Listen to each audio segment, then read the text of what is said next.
तो गिलोय का ये जो है ऐसा दिखता है, एक वेल होता है इसका, और इसके जो स्टेम्स है ना वो यूजफुल हैं। गिलोय आपने बहुत सारे लोगों ने देखा भी होगा, वो हमारे खेतों में वगैरह पाया भी जाता है अच्छे से। और इसके एक लता रहती है, मतलब वेल रहता है, और उसके जो स्टेम्स है उसका हमें मेडिसिन में यूज होता है। तो इसके स्टेम्स में बहुत ही अच्छे पोषक तत्व रहते हैं, और साथ ही में रोगों के लिए लड़ने की ताकत सिर्फ इसके स्टेम्स में रहती है। ये गिलोय का हमें आयुर्वेद ग्रंथों में क्या क्या वर्णन मिलता है, मैंने ये शेयर किया है आपसे, क्योंकि आयुर्वेद ग्रंथों का वर्णन बहुत इंपॉर्टेंट है हमारे हर एक हाउस में, क्योंकि ये आयुर्वेदा हमें 3-4 साल, हजार साल पहले बताया गया है। तो इसका जो जो मैंने कहा है कि इसके इंडिकेशन जो देखे गए हैं यहाँ पे, ज्वर है, तृष्णा है, दाह मतलब फीवर होता है, या फिर प्यास लगती है बार बार, जिसको प्यास लगती है, गला उनका सूखा हुआ रहता है, या शरीर में कहीं भी बर्निंग सेंसेशन है। कामला का मतलब है जॉन्डिस, लीवर का जो है हेल्थ वो अच्छा रहता है इसकी वजह से। और वात रक्त का कहना है कि मैं आगे वात रक्त के बारे में बताऊंगी, लेकिन ये जो रेफरेंस है ग्रंथों का, वो हमें हमारे सारे आयुर्वेद जो प्रोडक्ट्स है उसके लिए बहुत इंपॉर्टेंट है, क्योंकि ये जो पहले लिखा गया है वही हम आज भी यूज करते आ रहे हैं, और ये सब आज भी प्रूवन है। तो गिलोय का हम आयुर्वेद के अनुसार देखेंगे उसके प्रॉपर्टीज। गिलोय को आयुर्वेद में अमृता भी कहा जाता है। अमृता मतलब ये अमृत जैसी काम करती हैं। और ये रसायन भी कहा गया है चरक संहिता में इसका। इसका रस है तिक्त और कषाय। रस वीर्य विपाक की हमें इसलिए जरूरत पड़ती है क्योंकि हमारे किन दोषों पे ये काम करता है, वात पित्त और कफ, ये दोषों पे वो कैसे काम करता है ये हमें रस, वीर्य और विपाक से पता चलता है। ये गुण लघु है, स्निग्ध है, और ये उष्ण वीर्य है। अगर ये उष्ण वीर्य है फिर भी ये पित्त को शमन करता है, क्योंकि इसका विपाक मतलब ये हमारे अगर पेट में जाता है डाइजेशन के बाद, इसका विपाक मधुर होता है, इसकी वजह से ये पित्त का शमन करता है। बहुत लोगों को ऐसा लगता है कि लाइक अगर हमने ज्यादा गिलोय लिया तो उष्णता बढ़ेगी या फिर पित्त बढ़ेगा, तो ऐसा नहीं है। इसका भी ये उष्ण है फिर भी ये पित्त का शमन करता है। एक्शंस हमारे ग्रंथों में बताई गई है कि ये बल्य है, शरीर को पूरा ये इम्यूनिटी देता है, बल्य करता है। दीपन है। रसायन बताया गया है। रसायन हमारे हाउस में बहुत 6 हाउस में मैंने आज तक जो भी लिए हैं सब रसायन कहे जाते हैं। रसायन का मतलब मैंने बताया कि जो हमारे शरीर का अच्छे से पोषण करता है और जो हमारी धातु उत्पत्ति अच्छा करता है उसको रसायन कहते हैं। त्रिदोष हर है। पित्त में ये काम करता है, मैंने पहले बता दिया, लेकिन कफ में भी काम करता है। तो ये कफ और वात में भी काम करता है। तो अभी किसी ने हैंड रेस किया है। आपके सारे डाउट सेशन आप हमारा जो सेशन है उसके एंड में रहेंगे, तो आपके सब डाउट सेशन तब क्लियर किए जाएंगे। ओके। तो मध्य रसायन कहा गया है। मध्य रसायन का मतलब है जो हमारे ब्रेन पे काम करता है, ब्रेन नर्व नर्व टॉनिक जिसे कहते हैं। जैसे ब्राह्मी है, अश्वगंधा है, वैसे ही गिलोय है। तो गिलोय में ये प्रूव है कि बच्चों में उनका आईक्यू लेवल बढ़ जाता है, उनका जो ग्रोथ होता है वो अच्छा होता है, उनका जो ग्रोथ होता है, विकास होता है, वो अच्छा होता है गिलोय देने से। इसका मतलब ये बच्चों में भी उतना ही अच्छा काम करता है और बड़ों में भी उतना ही अच्छा करता है। इसको एडाप्टोजेन कहा जाता है। एडाप्टोजेन मतलब जो भी हमें स्ट्रेस आ रहा है आजकल के लाइफस्टाइल की वजह से, वो स्ट्रेस हमें सहन शक्ति, वो इतना सहन शक्ति बढ़ाएगा कि वो स्ट्रेस का इफेक्ट हमारे शरीर पे नहीं होगा। मतलब कहीं पे सूजन है, कहीं पे दर्द है, तो वो स्ट्रेस की वजह से बढ़ता है। अल्सर्स भी स्ट्रेस की वजह से बढ़ते हैं, तो वो नहीं बढ़ने देगा। तो स्ट्रेस का जो इफेक्ट हमारे बॉडी पे पड़ेगा, हमारी नर्व पे पड़ेगा, वो कम करेगा गिलोय। इसीलिए ये एडाप्टोजन कहा गया है। मेन इसका हम पेट से शुरू करते हैं। पेट पे उसका क्या इफेक्ट है, तो आयुर्वेद में इसको अग्नि दीपन कहा गया है। अग्नि दीपन मतलब हमारा अग्नि वो प्रज्वलित करता है, भूख अच्छे से लगना, ये काम गिलोय करता है। तो अग्नि दीपन अच्छे से हुआ तो डायरेक्टली क्या होगा, हमारे बॉडी का पोषण अच्छे से होगा, शरीर का पोषण अच्छे से होगा, सारे धातु अच्छे से बनेगी। दूसरा उसका काम है पाचन, डाइजेस्टिव सिस्टम पे यह काम करता है। डाइजेस्टिव सिस्टम हमारा जो भी हम खाना खा रहे हैं उसका डाइजेशन अच्छे से करता है। डाइजेशन में हमने देखा कि अगर इनडाइजेशन है तो ब्लैक क्यूमिन अच्छा काम करता है, लेकिन ब्लैक क्यूमिन के साथ गिलोय भी बहुत अच्छा काम करता है। तो दोनों कॉम्बिनेशन में यूज करते हैं तो ये बहुत अच्छा रिजल्ट देता है। और साथ ही में ये अमीबिक इन्फेक्शन, जो भी इन्फेक्शंस होते हैं पेट के अंदर, बच्चों में कृमि रहते हैं या फिर फूड पॉइजनिंग होता है, कभी कभी किसी को लूज मोशंस हो जाते हैं, मतलब फूड इन्फेक्शन होता है या फिर वाटर कंटेमिनेशन होता है, इसकी वजह से फूड इन्फेक्शन हो जाता है, तो उस इन्फेक्शन में भी ये बहुत अच्छा यूज होता है। फिर है लीवर हेल्थ का, गुड़ुची जो है लीवर हेल्थ के लिए बहुत अच्छा है। लीवर के कंडीशन में कोई भी है, लीवर सिरोसिस है या फिर अल्कोहलिक लीवर डिसीज है या फिर नॉन अल्कोहलिक लीवर डिसीज है, लीवर का फेलियर हो चुका है, उनके कंडीशन में ये बहुत अच्छा काम करता है। ये कोलेस्ट्रॉल, जो बैड कोलेस्ट्रॉल है उसको कम करता है और अच्छे कोलेस्ट्रॉल को बढ़ाता है, क्योंकि फैट मेटाबॉलिज्म का काम है लीवर, तो लीवर का काम ये अच्छे से करता है। और लीवर के साथ स्प्लीन, जो प्लीहा कहा जाता है, तो प्लीहा का काम है हमारे ब्लड सेल्स बनाना, आरबीसीज बनाना। आयुर्वेद में गिलोय को कहा गया है कि ये रक्त रंजन का काम करता है, इसकी वजह से ये रक्त धातु को बढ़ाता है, रक्त को बढ़ाता है। जो एनीमिक पेशेंट है, जिनमें रक्त की कमी है, तो वो उनको बढ़ाता है, क्योंकि ये लीवर और स्प्लीन के ऊपर बहुत अच्छा काम करता है। लीवर पे कभी कभी अल्सर्स भी पाए जाते हैं, जिनको ज्यादा मतलब नींद अच्छे से नहीं होती, या फिर जो स्ट्रेस में होते हैं लोग, या फिर अल्कोहल कंजम्पशन भी अगर होता है तो उनमें लीवर में अल्सर्स हो जाते हैं। तो इन कंडीशन में भी हम गिलोय यूज कर सकते हैं। साथ ही हेपेटाइटिस के भी जो भी प्रकार हैं, वो सब में हम लीवर फंक्शन मेंटेन करने के लिए गिलोय शुरू कर सकते हैं।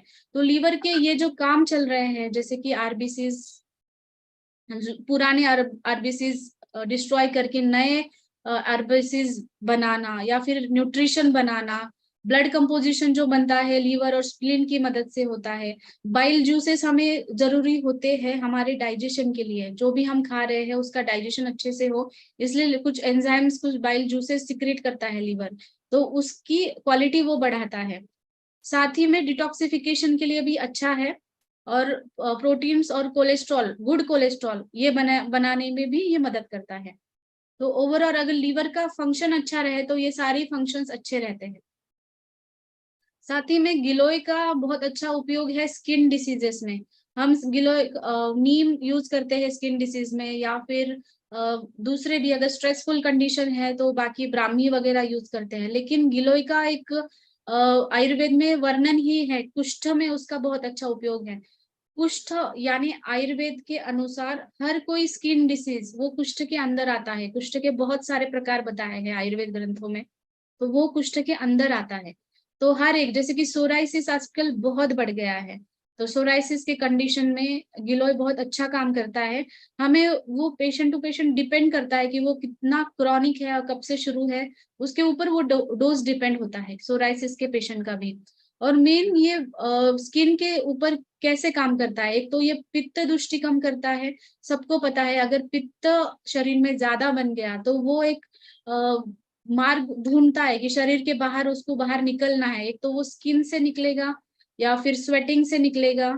इसके वजह से कभी हेयर फॉल, मतलब हेयर फॉलिकल्स के रूट्स में जाके बैठ जाता है तो हेयर फॉल होता है, या फिर स्किन कंडीशन बढ़ती है, यूरिन येलोइश हो जाती है।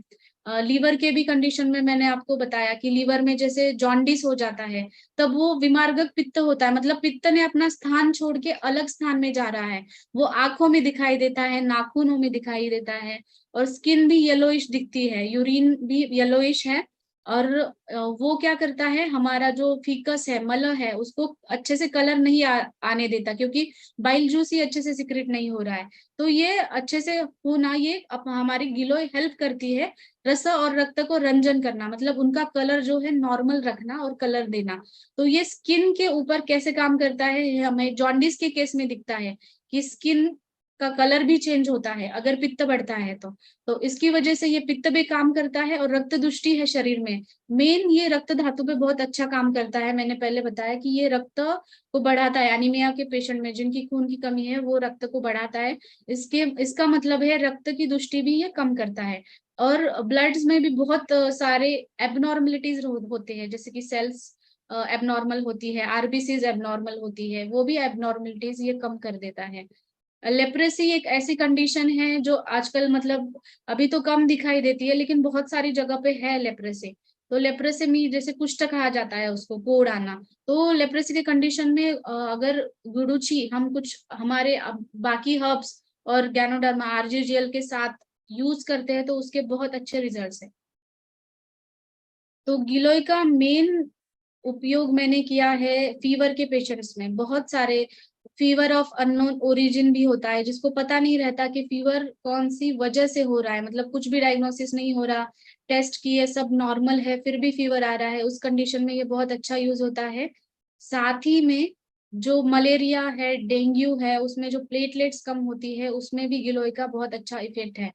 तो स्वाइन फ्लू का भी जो फीवर होता है, उसमें भी ये बहुत अच्छा इफेक्टिव है। गिलोय में अगर फीवर बार बार आ रहा है तो गिलोय का डोज हमें हमें बढ़ाना पड़ता है।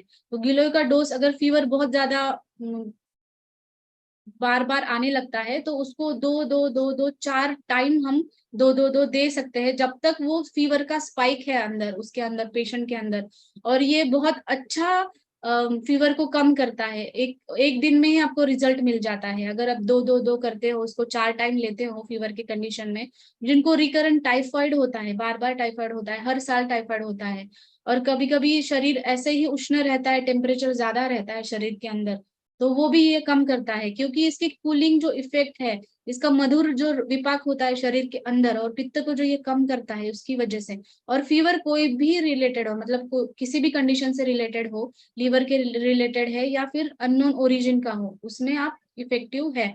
मलेरिया में भी ये अच्छा काम करता है, एंटी एलर्जिक है, मतलब कोल्ड और कफ, खांसी है, बुखार है, अस्थमा के पेशेंट्स है, उसमें ये अच्छा काम करता है, क्योंकि ये सूजन जो रहती है हमारे ब्रोंकियोल्स में, अस्थमा के पेशेंट में, उसको ये कम करता है, क्योंकि ऑलरेडी ये रसायन कहा गया है, और साथ ही में इसकी सूजन कम होने के प्रॉपर्टीज इसमें है। तो टॉन्सिल्स इन्फेक्शन होता है जिनको बार बार, बच्चों में भी, अभी तो बारिश के मौसम में सर्दी खांसी होना आम बात है, तो उसमें इम्यूनिटी बढ़ाने के लिए अगर हम गिलोय ऐसे शुरू कर देते हैं तो ये बहुत अच्छा इफेक्ट करता है।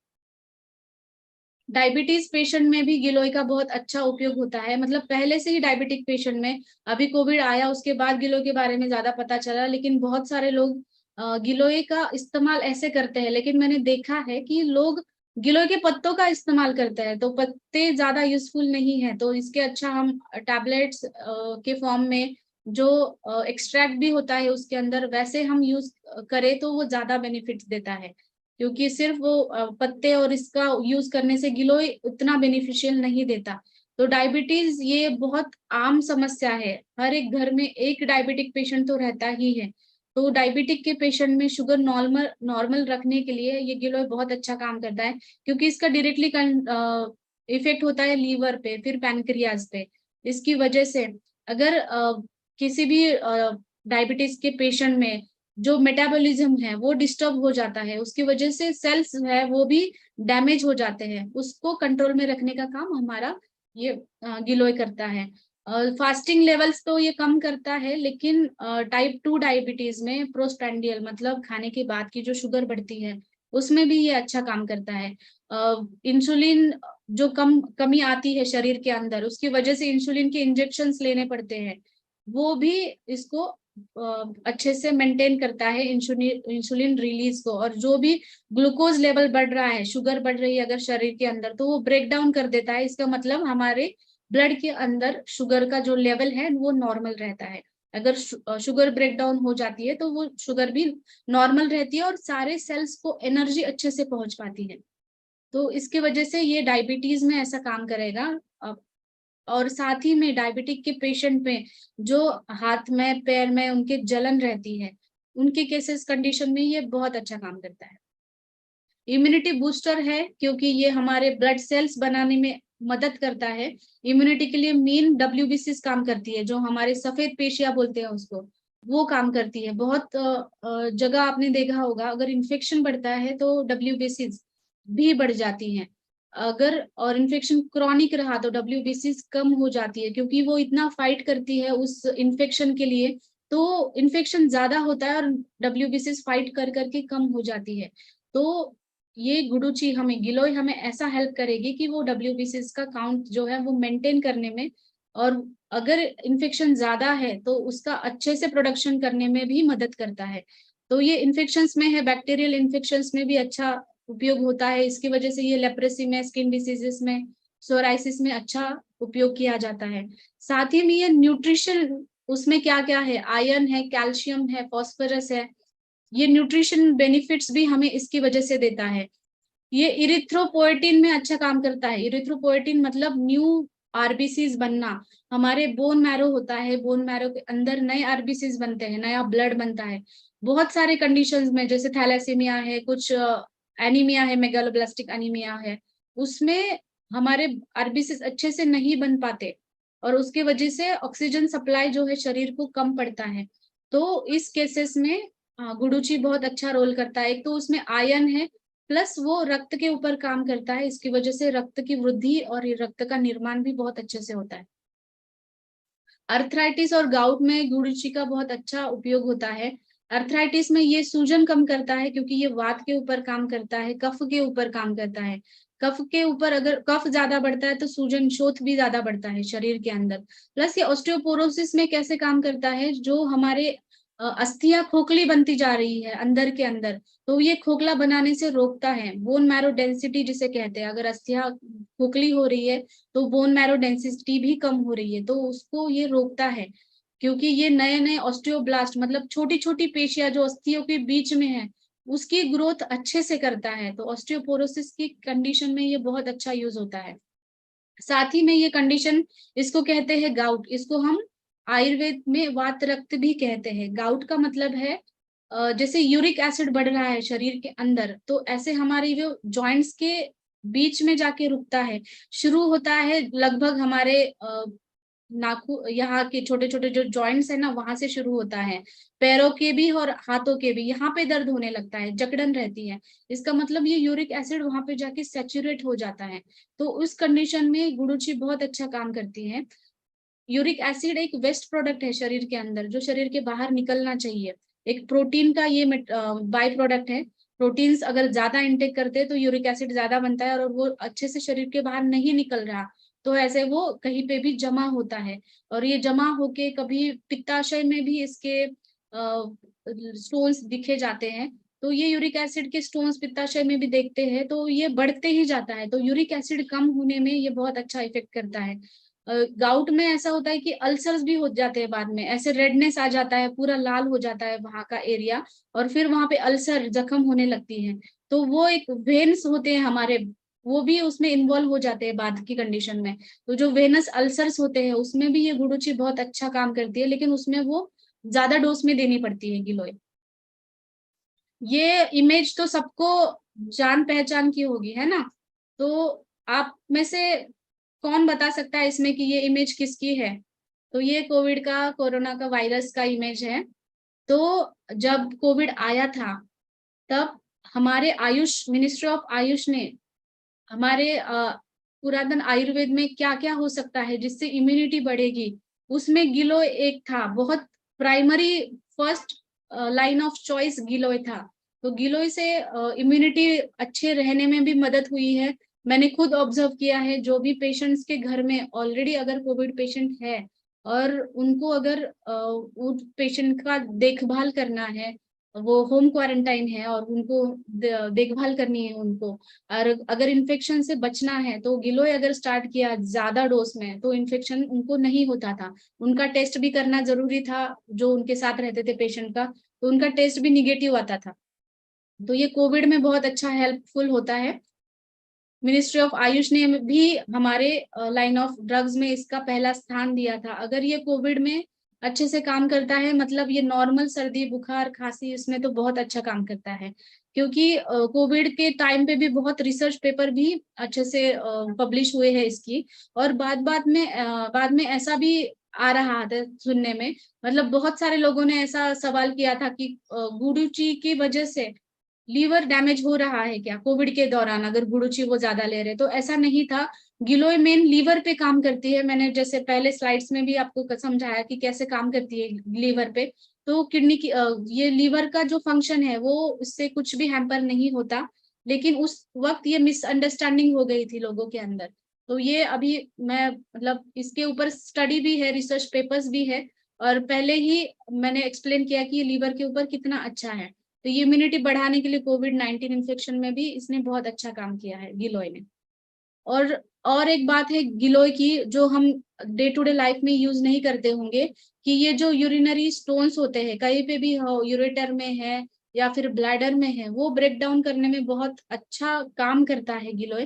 क्योंकि मैंने पहले बता दिया कि यूरिक एसिड जो है वो ज्यादातर वो भी एक कंटेंट होता है उसका, और साथ ही में इसका जो मूत्रल प्रॉपर्टीज है गुड़ुचि की, और शोथहर प्रॉपर्टीज है, मतलब ये सूजन कम करने की इसकी जो प्रॉपर्टीज है, उसकी वजह से ये किडनी स्टोन्स में भी बहुत अच्छा उपयोग होता है हमारे गिलोय का। किडनी स्टोन्स में भी आप अच्छे से यूज करते हो तो ये रिजल्ट अच्छा देगा।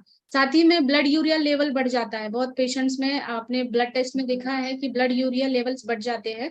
तो उनको कुछ अगर यूरिया लेवल नॉर्मल नहीं रह रहा है, मतलब टॉक्सिन शरीर के अंदर बढ़ रहे हैं, तो उसमें गिलोय बहुत अच्छा काम करता है। महिलाओं में ये पोस्ट मेनोपॉजल इश्यूज है, और जैसे कि खून की कमी है वो भी अगर होती है तो उसमें भी ये बहुत अच्छा काम करता है, क्योंकि इसका मेन धातु है रस और रक्त धातु, और रस और रक्त धातु से ही हमारे सारे बाकी के भी धातु बनते हैं। प्लस महिलाओं में जो हार्मोन्स का इम्बैलेंस है, अगर रस रक्त धातु का इम्बैलेंस हो गया तो उसके बाद उनका इम्बैलेंस होता है।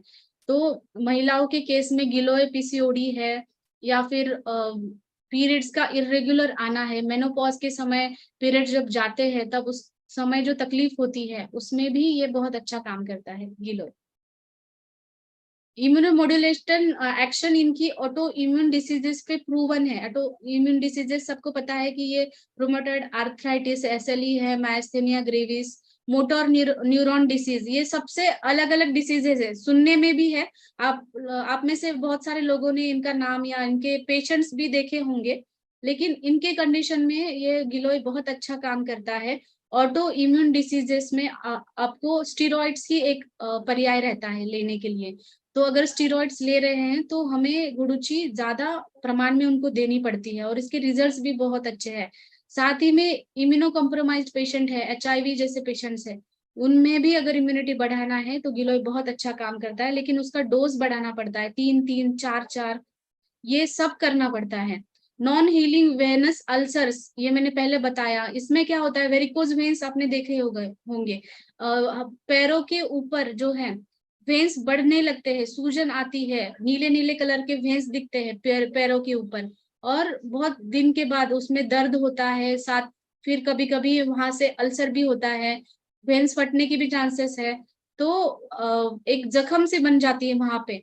तो इसमें ये बहुत अच्छा इफेक्ट करता है वेरिकोज वेन्स में, क्योंकि ये रक्त धातु की दुष्टि की वजह से वो डिसीज होता है, तो उसमें भी। और नॉन हीलिंग अल्सर्स कोई भी है, डायबिटीज के है या फिर वेरिकोज वेन्स की वजह से है। और ये जो वेन्स के ऊपर सूजन आती है ना, तो उसको थ्रोम्बोफ्लेबाइटिस कहते हैं, वो भी हमारे पैर के ऊपर ही रेडनेस आता है, सूजन आती है और अल्सर होता है बाद में। तो कहीं पे भी पस फॉर्मेशन है और रक्त धातु की दुष्टि है, पस हो रहा है, किसी इंजुरीज हो रही है, तो वहां पे गिलोय बहुत अच्छा काम करता है।